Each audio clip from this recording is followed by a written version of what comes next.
I run, sleep, eat a little, drink from one of the canteens. When it empties, I throw it to the side. No point in filling it with poisoned water. I run again, on and on along the bank of the river, keeping the trees when I can. I run for her, for them, for me. The sun shines down on the stream.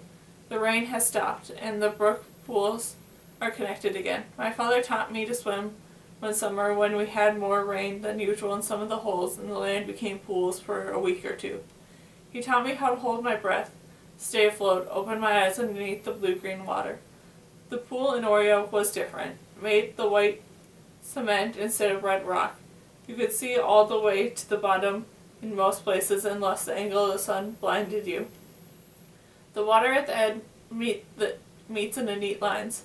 Kids jump off the diving board, and it seemed like the whole borough came to swim that day. But it was Cassia at the side of the water who caught my eye. It was the way she sat so still, seemed almost suspended, while everyone else called and screamed and ran.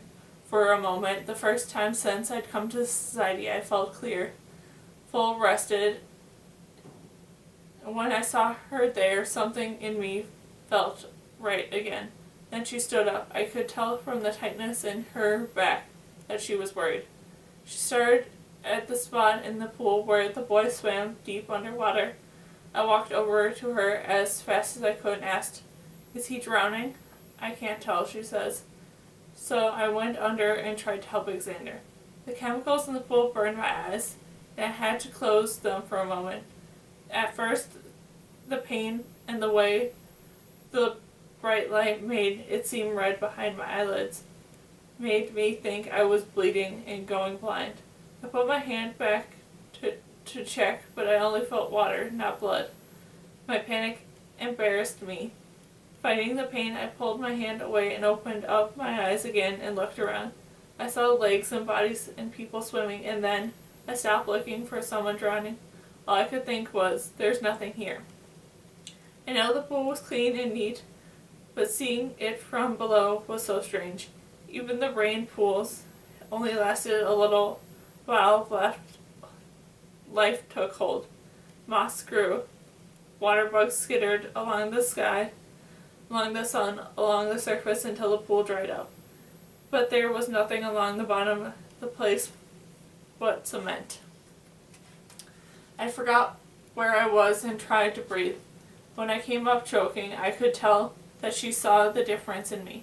Her eyes rested on scrapes of my face from the outer providence, but it was as though she was little like me. She noticed the difference, and then she decided what mattered and what didn't.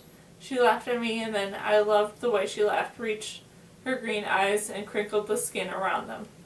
I was a kid, and I knew I loved her, but I didn't know what it was, what it meant. Over the years, everything changed. She did, I did. I hid the tubes of the papers in different places. It was impossible to know if the tubes were still visible outside their cases in the cavern. But Ally and Cassia trusted me in case of floods. I put the tubes up high in knots of an old cottonwood tree. The papers won't have to stay hidden for long, so I buried them low in the ground and marked the places with rocks I had carved. I am pleased with the pattern, so it could, but the waves in the sea, current the river, rippled in the sand scales on the fish. I closed my eyes for a moment and let myself remember the people who were gone.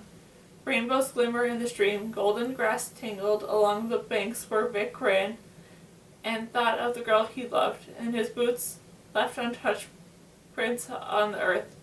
The sun set over the lands that my mother found beautiful. Her son painted next to her, with his hands dripped in water. Her husband kissed her neck. My father came out of the canyon while he was inside. He'd seen people growing and harvesting crops of their own. He knew how to write. He wanted to bring all of that to the people he loved. The lake is only a few hundred yards away, and I leave the cover of the trees.